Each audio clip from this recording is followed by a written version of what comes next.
Welcome back. 6:44 now on this Monday morning, and what a journey it's been for our own Greg Fields, conquering the water as he learns to swim for the first time. And Greg, you've been at it for what, a month now? Yeah, it was a month, 8 lessons all together, and we'll see if we do some more after this. But it was quite the experience, and we decided to document the journey, so here it is.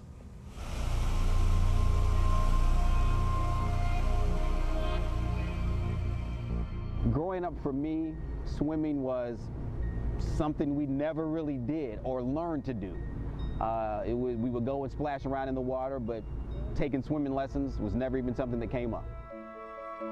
Greg is here, and he acknowledged yesterday, I didn't know this, that you never learned how to swim. Now my motivation is we've had my daughter swimming since she was 2. And now she's 6, and she's a pretty good swimmer, and she's always wanting us to get in the water, and I'm apprehensive to do that because So for her, you're willing to do this? I have to do it. We talked about it on the air, so I put it out there, and then I started getting feedback from a whole bunch of folks who were adults and had never learned to swim, so they kept encouraging me, and it was the motivation for them. Seeing me do this was the motivation that they needed to get in the pool, so that gave me the boost I think that I needed.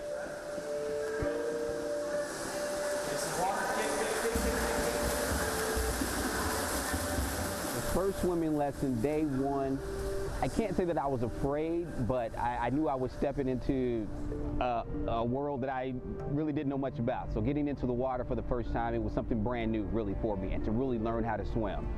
Because as I learned quickly, I had no clue. I have to give credit to Mo, who's been training me. He's been working me like a trainer and giving me like 10-second breaks. No, you're jumping right back in. So I have to give him credit and really taking me step by step. 1, 2, 3, 4, 5, and then bring your arms in. Gotcha. Okay. All right, let's go. I wouldn't say I'm very hard on Greg. I say that I try to keep him focused.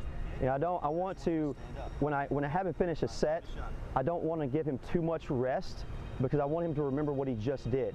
So then we continue that process. There you go, good. Step 1 is always just to get him comfortable with putting his face in the water and then learning to breathe out underwater and then taking a breath when he comes up. Then from there, the job is to establish his kick and teach them to kick from their hips, not from their knees. So what that does is it helps them to float. So it makes it a lot easier for them to swim once they incorporate the stroke. And once he got that, which he did very well, and he got very quickly, then I could incorporate the stroke and move from there. The hardest part is where I am now. I can swim, but learning to tread water is where we are now, and that's been the hardest part for me, just where you get your body totally relaxed in the pool and you can just float and tread water and stay afloat. As a swimmer now, it's something that is fun. I see it's being something that I will continue to do. So when we go on vacation and there's the pool, I won't be afraid to get in the pool. So I have that confidence now, and it's a workout, so it's good exercise, and I think this is something that I will continue to do now that I've learned to swim. Kick. Good job. That's what I'm talking about. Very good. Good work. Like it out. Very nice. So have you gone swimming with your daughter and your wife? I have gotten in the water with them, and she's real excited now that I can get in the water with her, and she enjoys that. So yeah, I feel good about it. I really do. We're proud of you, Greg. Yeah. You should be proud of yourself. It's something a long time coming. I've been putting it off for years, and I decided, okay, now is the time. Because we went on vacation earlier this summer, and I couldn't get in the water with my daughter at the hotel. So I'm like, okay, that's it. Yeah, so now I have to do it. So. And the fact that you've actually shared this with all of us, that's not, I mean, you're pretty private. That's huge for me too, that I did that. So yeah, you're right. I don't know what's happening to me in my old age. I don't know. I thought you were only 29. Well, there are a lot of adult classes here in the Metroplex, and we're going to make sure we post links to those with this story at WFAA.com/links. And in the spirit of the Olympics, we have a little something for Greg. Luca Rodriguez is going to come in and present you with the gold medal. There you go. Ryan Lochte, watch out. Yes, my medal. Do I have to bite it like they do? Yeah, all right.